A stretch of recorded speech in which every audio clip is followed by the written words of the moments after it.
તો અહીંયા ઝીલ અને એના ફાધર બેઠા છે. ઝીલ જેના પીઆર છે 99.77.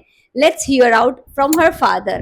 એને સર પ્રિપેરેશન વખતે તમને ક્યારે નર્વસ ટેન્શનમાં દેખાય છે? એ મને કોઈ દિવસ નર્વસ દેખાઈ નથી અને ઉલટી કરતાં મને એવું થતું હતું કે નર્વસ કેમ નથી થતી. સાચું કહું તો, કારણ કે હું મારા કોન્ફિડન્સ કરતાં એનો કોન્ફિડન્સ જોઈને મને કોન્ફિડન્સ આવી જાય છે. રાઈટ.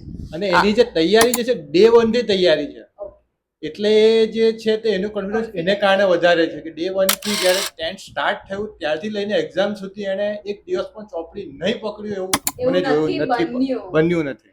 અને સવાર સાંજ જાતે જ પોતાનું શેડ્યુલ મેનેજ કરતી ઉઠી જતી. સવાર સાંજ જાતે જ શેડ્યુલ મેનેજ કરે, સવારે ઉઠવાનું પણ જાતે, અને કયો સબ્જેક્ટ ક્યારે ભણવાનું અમને કોઈ દિવસ કે પૂછ્યું નથી કે અમારે એને ગાઈડન્સ આપવું પડ્યું નથી.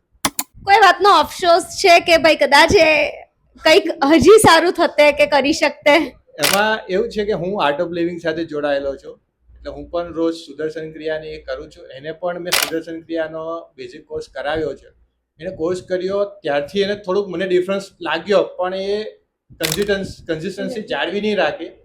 પણ તો પણ એના જે પર્સન્ટેજ છે તેનાથી મને સેટિસ્ફેક્શન છે. પણ જો એ સુદર્શન ક્રિયા, પ્રાણાયામ ને મેડિટેશન થોડુંક કરતે તો એનો થોડુંક પર્સન્ટેજ થોડાક વધારે આવવાના ચાન્સીસ. કઈ વાંધો નહીં ઝીલ, આપણે 11th 12th માં કરશું, હા ને?